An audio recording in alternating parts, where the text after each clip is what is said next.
Okay. Now, another book that has been published recently that I know you have read and admired is Richard Sermon's book called Easter, A Pagan Goddess, a Christian Holiday, and Their Contested History. And of course, you did a great live event with Richard Sermon to celebrate the book's release. I wonder, a few months later, and with Easter approaching, if you have any new thoughts on the subject or on the book itself.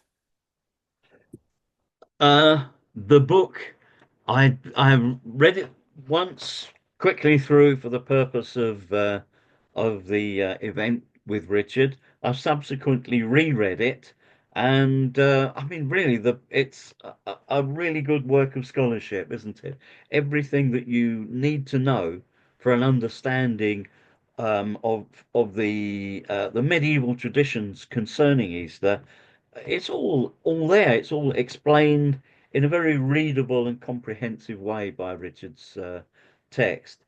Um, I have to confess, not being a great scientist, all the business about azimuths and so on kind of left me wondering where to go with that stuff. That will need further exploration. But aside from that, the book has enough detail. If anybody's interested in the detailed computations, Richard set it all out. There's nothing omitted there. For those with the wits to understand it all, I'm sure it works very well. But for me, approaching this as a person of with great interest in the Anglo-Saxon period, with the history of the conversion from the old religions to Christianity.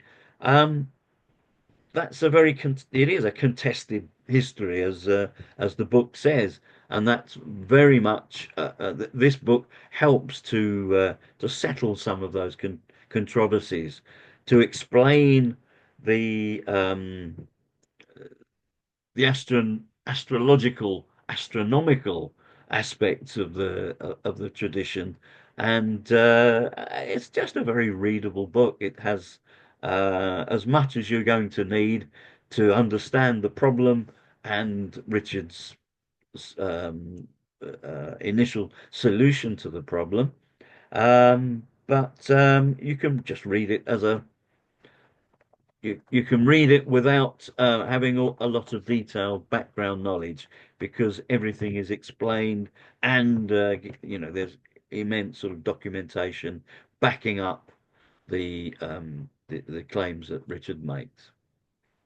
It's not just about Easter, the Christian festival, I should hasten to say. He does take the matter back into the first, second century AD, and the um, Dei EOSTRE who appear in Roman sources in the northwest continent. So it's not specifically about a handful of occurrences of the name in England. Richard does a very good job of putting it into a wider context. Indeed, I remember, Steve, that you were working on the Matroni, and I think maybe you one day you might write a book on them. Any new thoughts on EOSTRE, the pagan goddess mentioned by Bede, and the potential connection of this goddess to the traditions reflected in the Matroni? It's not a new thought, but it's a thought that impinges on me every time I come to this topic.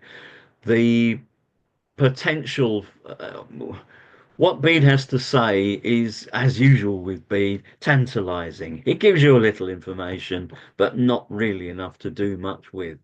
Having said that, he does almost uniquely refer to the month of April as Elstermonath in what he admits is the Old English calendar, i.e. the calendar, um, the round of the year as used by the agrarian Anglian society before the advent of Christianity. So that's that in itself is interesting because he doesn't normally tell you anything at all about pre-Christian practices, but he's quite happy to do so on this occasion. And of course, almost uniquely in Europe, the English name for this feast is directly derived from the ancient name for the goddess, EOSTRE. Related, one assumes to the word east, and likely also to the word for the dawn, and there, if that is the case, then the Latin aurora, the dawn goddess, all parts of the same kind of nexus of ideas and concepts.